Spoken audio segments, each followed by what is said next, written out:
días, casi buenas tardes a todos. Muchas gracias por estar aquí. Gracias a la organización de The Marfan Foundation por organizar este simposio y darnos la oportunidad de contar en qué estamos trabajando.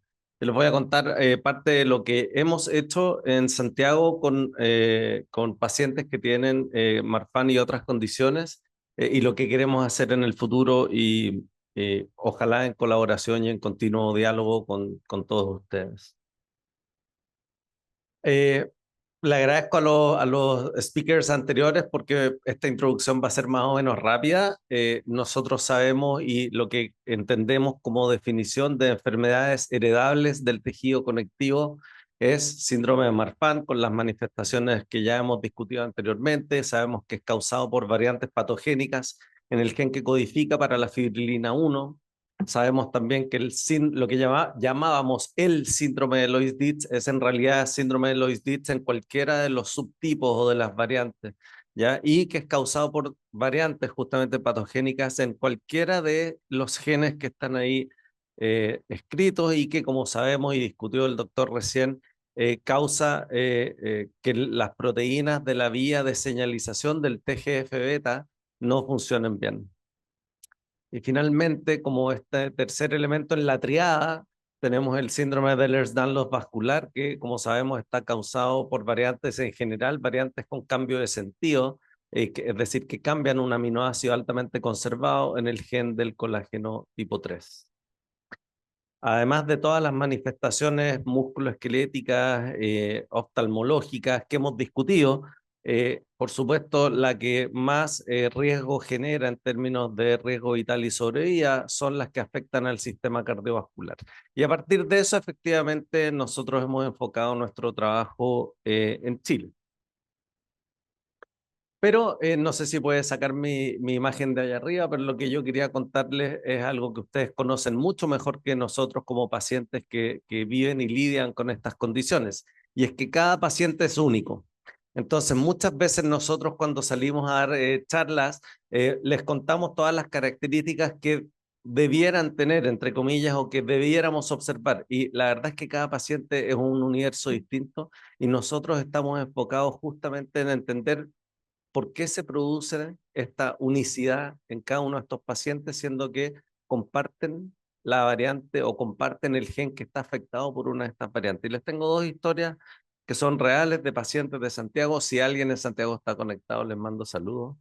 Pero por ejemplo, es la primera historia de un paciente, un niño de 5 años con miopía muy severa, como habíamos comentado, y ectopia lentis, una talla y peso levemente por sobre el promedio, una desviación estándar por sobre el promedio, por lo tanto tampoco llamaba mucho la atención por su estatura desmedida con respecto a sus compañeritos del jardín ni nada, y no tenía ningún hallazgo cardiovascular que llamara la atención. Sin embargo, como les decía, tenía esta miopía muy severa, estaba teniendo problemas de ambulación porque chocaba con las mesas, no tenía una buena lectoescritura en la inserción al jardín porque efectivamente no podía ver bien. Por ahí alguien comentaba que se distraía porque no miraba bien. Bueno, esto también le pasaba a este niño.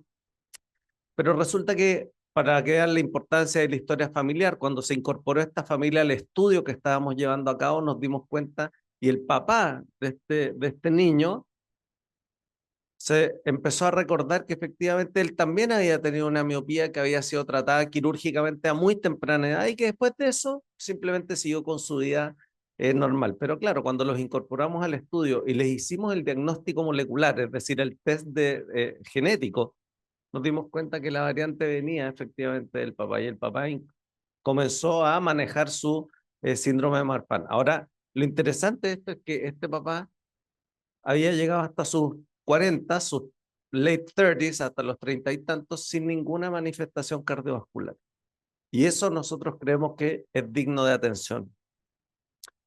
El segundo caso tiene que ver con una familia, ustedes saben, cada familia es única, y este caso es el de un papá que se había casado 2 veces y que había tenido 2 hijos con 2 madres distintas. El primer adolescente, este es el caso índice, el que llegó a nuestro estudio, era un niño que a los 17 tenía una talla mucho más alta, un hábito marfanoide muy distintivo, pero además ya estaba comenzando a mostrar problemas cardiovasculares, de una dilatación incipiente de la raíz y de la aorta ascendente, pero tenía un hermano prácticamente de la misma edad que no tenía ninguna de las manifestaciones. Sin embargo, comparten no solo la variante patogénica que causa el síndrome de Marfan, fibrilina 1, esto lo vimos por secuenciación del genoma, sino que además comparten, como cualquier medio hermano, un alto porcentaje del resto del genoma.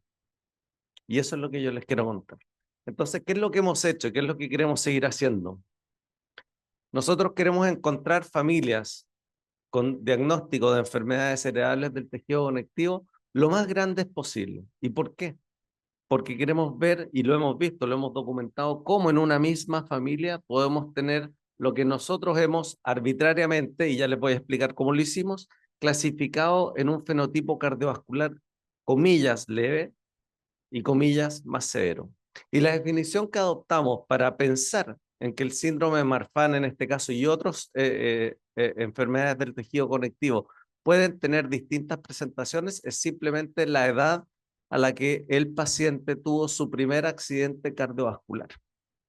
Y nos pareció demasiado llamativo, y ya esto les va a hacer sentido en la segunda parte de la charla, porque evidentemente cuando un niño en edad pediátrica o en adolescencia necesita una cirugía como las que describía el doctor Orozco en la charla anterior, tiene un impacto significativo en la calidad de vida de ese paciente. Pierden días de escolaridad, etcétera. Tienen que tener un cambio en su vida que es bien dramático. No digo que en la adultez no lo sea, pero tiene otro tipo de impacto en la adultez tener la primera cirugía. Por lo tanto, decidimos reclasificar nuestros pacientes en aquellos que tenían su primera cirugía vascular antes de terminar su crecimiento y en aquellos que la tenían mucho después de terminar su crecimiento. Y nos dimos cuenta que efectivamente podemos distinguir. Aquí fíjense en esta familia, esta es una familia con variantes patogénicas en fibrilina 1 y que ninguno ha necesitado cirugía vascular en la infancia. Nos parece llamativo. ¿Pero por qué?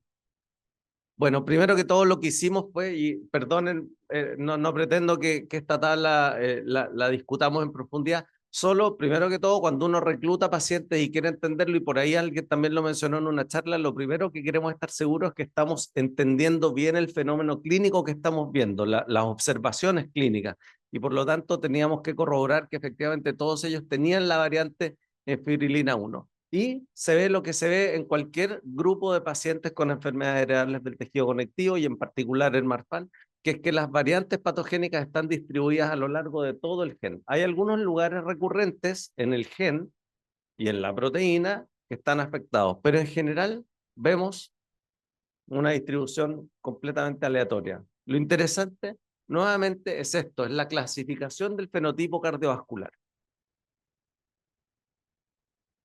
Esto terminó en un artículo del cual estamos muy felices porque además en la lista de autores no los puedo mencionar a todos, pero hay estudiantes de doctorado que son los que hicieron el trabajo, pero además hay cardiocirujanos, hay genetistas clínicos y lo único que nos faltó fue una agrupación de pacientes que está en formación y que la estamos trabajando también en Chile. Pero la pregunta real es cómo seguimos. Nosotros hemos sido entonces capaces de entender que esta unicidad del paciente necesita estudio. Lo que nosotros queremos es encontrar, entre otras cosas, variantes genéticas, como dice este artículo, que estén asociadas con estas salidas del promedio. Si nosotros entendemos los pacientes como un promedio, nos vamos a quedar cortos. La medicina de los promedios está en retirada. Y lo que tenemos que avanzar es a la medicina genómica de precisión, donde entendamos perfectamente por qué cada paciente tiene las manifestaciones clínicas que tiene. Y nosotros, por supuesto, creemos que la respuesta está en los genes. Pero queremos ampliar la mirada, porque ustedes han escuchado en otras charlas, particularmente en la anterior me llamó mucho la atención y me agradó mucho, yo creo que el doctor tuvo que salir a la otra sala, que cuando uno piensa en realidad en el fenotipo de la aorta, en lo que se ve en una aorta dañada cuando uno está en quirófano, en realidad no es único para el Marfan, ni para Lois Dietz, ni para Betz. El daño aórtico puede tener múltiples causas. Y nosotros hemos querido en Chile implementar un paradigma en el que pensamos en la enfermedad aórtica como un fenómeno que tiene muchos orígenes. El que nos convoca hoy día, por supuesto, es el genético, ¿cierto? Aparte de la triada que discutimos de las enfermedades heredables, tenemos Turner, tenemos síndrome de tortuosidad arterial, tenemos EFTAD o síndrome de aneurisma aórtico no sindrómico, entre otros. Pero ¿qué pasa si además le agregamos lo que también mencionó anteriormente, la válvula aórtica bicúspide? Ustedes saben que la arquitectura genética, las causas genéticas de la válvula aórtica bicúspide no están tan claramente delineadas. Tenemos un par de genes candidatos, Rutherford, Notch, etcétera, pero no está tan claramente delineado cuándo y cómo ocurre. Sin embargo, los pacientes que tienen este problema congénito en la válvula tienen hasta 6 veces más probabilidad que la población de desarrollar aneurisma, dilatación y aneurisma de la aorta. El mismo, anatómicamente indistinguible del genético. Entonces es un punto en común. Y finalmente, algo que en nuestras poblaciones latinas y en el mundo industrializado también está aumentando son las condiciones de origen crónico. Entonces, nuevamente, cuando uno ve una aorta que está disectando en un paciente generalmente más adulto, de más edad, en algunos casos uno puede hacer la asociación con condiciones crónicas, cierto síndrome metabólico y en particular la aterosclerosis, cierto, la formación de la placa de ateroma en la pared de la aorta causa un fenómeno a nivel celular y molecular muy similar, no exactamente igual, pero muy similar al que está sucediendo en la pared aórtica de Marfan. Y para nosotros eso es un punto en común. Entonces, queremos hacer un esfuerzo común por entender lo que le está sucediendo a todos estos pacientes que llegan a quirófano con enfermedad aórtica. Lo que sabemos entonces es que el diagnóstico de enfermedad aórtica o el concepto de enfermedad aórtica incluye más de 10 diagnósticos clínicos distintos, códigos clínicos distintos, si ustedes se van a CIE-10, ¿cierto? La clasificación de todos los diagnósticos. Pero además, que sumando tenemos una incidencia total de casi el 2% de la población, lo que no es menor, nuevamente, comparado con la incidencia que conocemos de Marfan, de Ehlers-Danlos, de Loeys-Dietz por separado, que es en promedio, porque no la hemos estimado en nuestros países con exactitud, 1 en 5.000. Esa tarea, dicho sea de paso, de encontrar cuántos somos, dónde estamos, es parte de lo que queremos hacer también en Chile. Y finalmente, la motivación, digamos, más de investigación es que efectivamente nuestra hipótesis es que hay mecanismos moleculares comunes entre pacientes con aneurisma aórtico y o enfermedad aórtica, aunque sus orígenes y causas sean distintos. Lo que más hemos aprendido del trabajo con ustedes, los pacientes, y afuera del laboratorio, es que las trayectorias clínicas definen calidad de vida. Y esto es algo que muchas veces, estando en la investigación un poco reduccionista, en el mesón del laboratorio, tendemos a perder de vista. Nosotros no solo no queremos perderlo de vista, sino que además queremos incorporarlo como una variable de vital importancia para entender lo que está pasando con los pacientes. Calidad de vida tiene una definición, ¿cierto? Que a veces nos parece media vaga, pero que es muy aterrizada. Calidad de vida es percepción del individuo sobre sus metas, esperanzas y preocupaciones. Y calidad de vida relacionada a salud es exactamente lo mismo. ¿Cómo percibo mi salud con respecto a lo que yo espero que sea y a lo que veo a mi alrededor?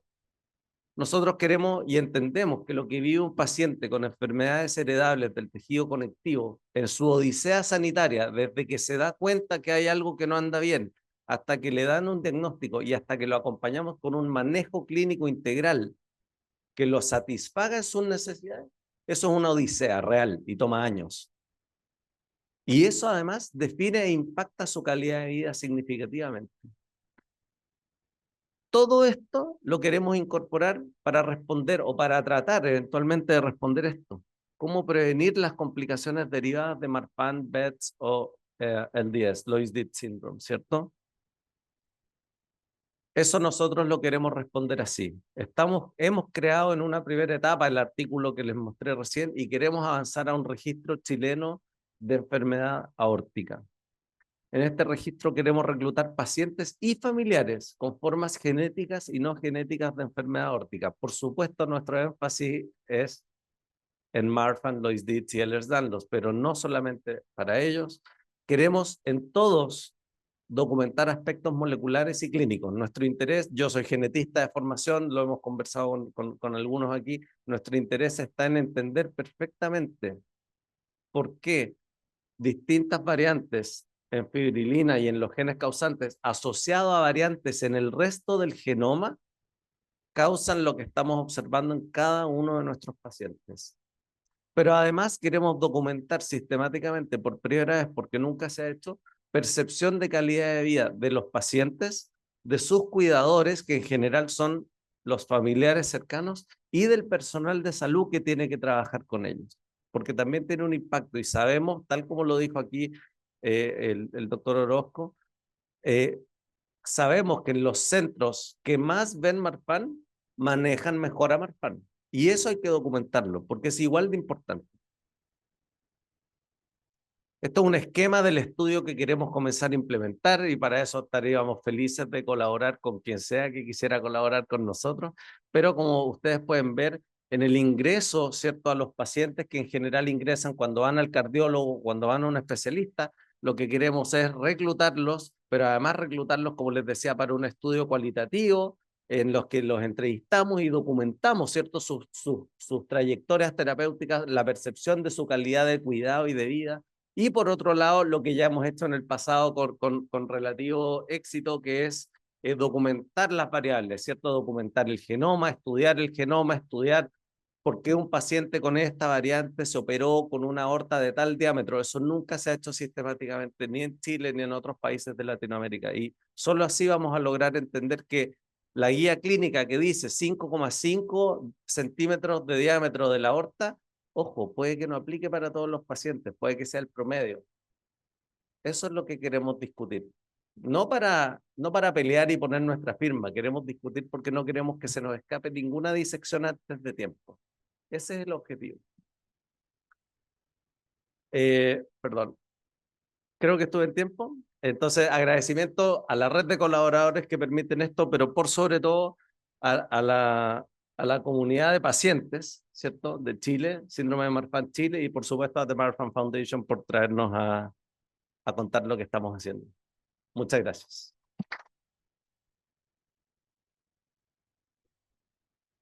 Preguntas.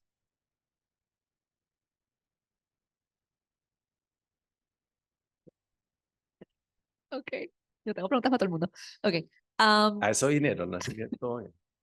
ustedes están haciendo esos estudios, bueno, están haciendo estudios y estudios que siento, ¿verdad? Con lo que explicaste, que todavía no se han empezado, pero están tratando de reclutar pacientes, ¿no? ¿Sí? ¿Entendí bien? Hemos reclutado pacientes en el pasado solo con la mirada de análisis genético. Ok, Ahora queremos empezar a documentar toda la otra parte, percepción de cuidado, percepción de calidad de vida, percepción de calidad de vida relacionada a salud.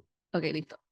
Entonces, ustedes como geneticistas, ¿han visto alguna diferencia dentro de las personas que tienen Marfan que tienen una, un trasfondo hispano? Porque sé que hay otras enfermedades como por ejemplo sickle cell, que es mucho más prominente en personas afrodescendientes. Pero en personas hispanas, ¿hay algo diferente? ¿Alguna manifestación? ¿Alguna, no sé, alguna secuela o algo que ustedes han visto o es completamente igual para todo el mundo a través del mundo? Excelente pregunta. La respuesta es no, y la respuesta es que nos debería, a todos los que hacemos genética en el mundo, nos debería un poco avergonzar la poca representatividad que tiene el genoma latino en las bases de datos. En la otra sala, más rato voy a hablar, pero estoy feliz de hablar de esto en el almuerzo. Voy a mostrar una diapositiva que muestra que antes de el programa All of Us de Genome, del NHGRI en Estados Unidos, la representación de genomas latinos en las grandes bases de datos era más o menos del 2%, que es una obscenidad, si me permiten la palabra.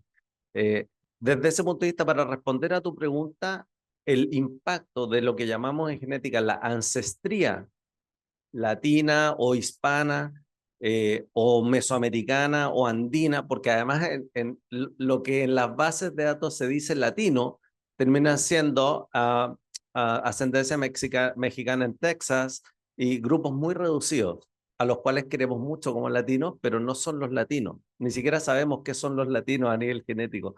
Por lo tanto, el desafío grande es hacer ese estudio. ¿Sí? Eso requiere, por supuesto, recursos para secuenciar muchos genomas y recién ahí vamos a poder saberlo, pero lo tenemos en cuenta, es de vital importancia.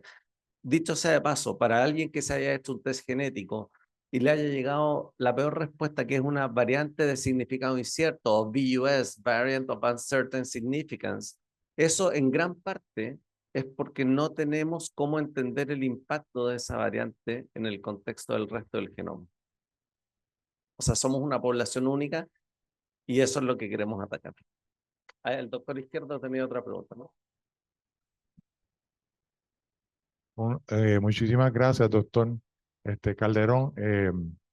Hay que entender que también en términos de la disponibilidad de estos test genéticos en Latinoamérica, pues no se consigue con grants como se escuchó, se recibió aquí. Por ejemplo, Invitae, que estuvimos como 4 años, que era libre de costo. O sea que en los países latinoamericanos, nuestros hermanos, se les hace bien cuesta arriba hacerse estos test genéticos.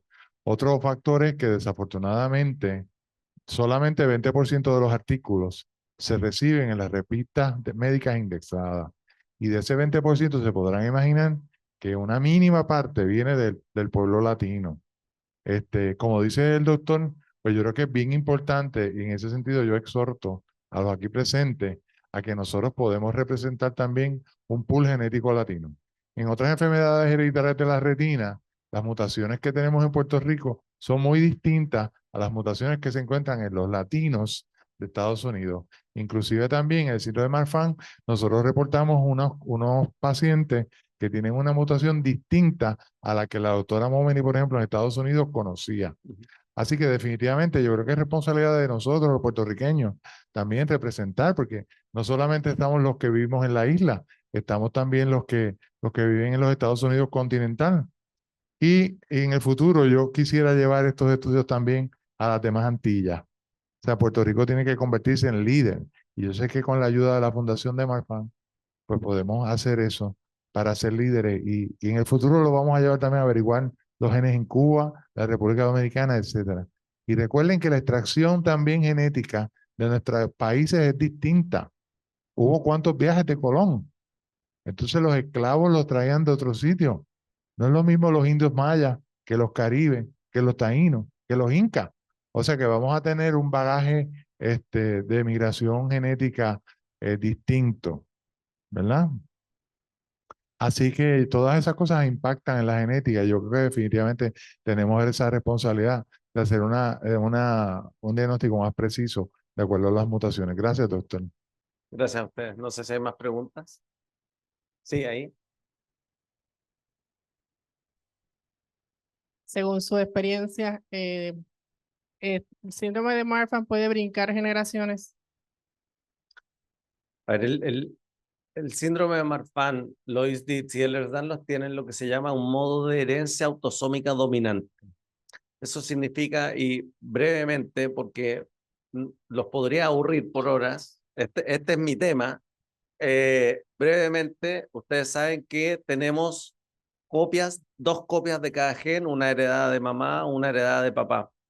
Para desarrollar las manifestaciones clínicas de cualquiera de estas tres condiciones, hace falta que solo una de las dos copias estén alteradas. Cuando pensamos que un individuo que tiene una de las copias alteradas puede generar gametos, óvulos o espermatozoides, que sabemos que solo llevan una, ¿cierto? Son lo que llamamos haploides, disculpen los tecnicismos.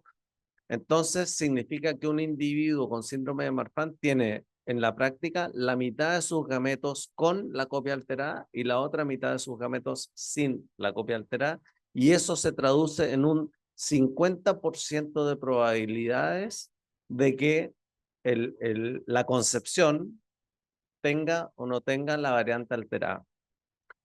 Eso, por supuesto, esta es la explicación teórica y académica. Nuevamente les pido disculpas en los tecnicismos, pero justamente el manejo de todas las consecuencias que eso conlleva es lo que hacen los consejeros, consejeras genéticas que hacen para nosotros un trabajo de joyería.